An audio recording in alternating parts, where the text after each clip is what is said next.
It's Wednesday, April 3rd, 2024. Let's talk about the news. From the Associated Press, Iran vows response after strike it blames on Israel, demolishes consulate in Syria. Following a strike, which has been widely attributed to Israel on Iran's consulate in Syria on Monday, which reportedly killed 2 top Iranian generals and 5 officers, Iran's government and representatives from one of its proxies, Hezbollah, have said they will respond.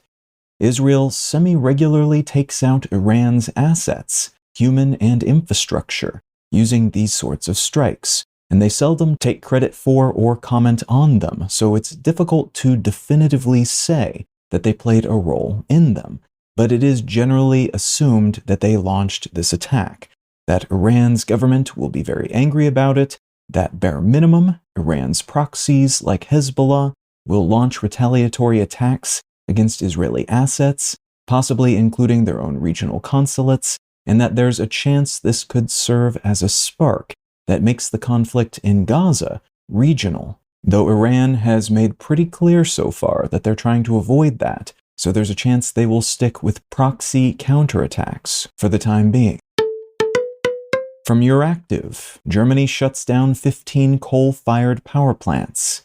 Germany shut down 15 of its remaining coal power plants on Sunday and Monday, the country's economy minister saying that they were not necessary or economical to keep online, and that this will help them achieve their goal of phasing out such plants by 2030. The German government decided to keep a bunch of coal power plants online in 2022 because of a surge in energy prices resulting from Russia's invasion of Ukraine. They were heavily reliant on fossil fuels imported from Russia, and when those supplies were targeted by sanctions, the country scrambled to keep enough energy flowing to support their population and their power-hungry manufacturing base. Coal plants, then, despite conflicting with their emissions goals, were kept online as a just-in-case measure, but they ultimately were not necessary, in part because of liquefied natural gas imported from the US. Even after these shutdowns, coal remains Germany's second most vital energy source, accounting for about 26% of their total electricity generation.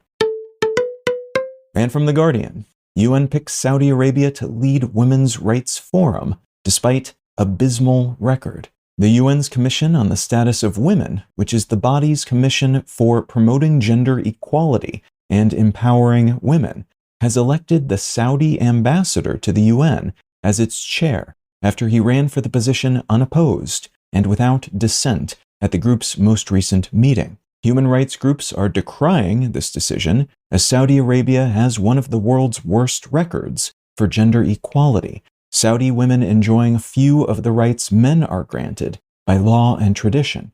This is being seen as an effort by the Saudi government to burnish its reputation on this matter as it invests in all sorts of tourism efforts, hoping to pull in huge crowds of people from around the world. Their treatment of women and other traditionally oppressed groups reportedly limiting them in that regard. If you're finding some value in one-sentence news, consider leaving a quick review wherever you get your podcasts and/or sharing the show with a friend. You can find out more about this show or subscribe to the email version at onesentencenews.com, and you can support this and other related projects like the Let's Know Things and Brain Lenses podcasts at understandery.com.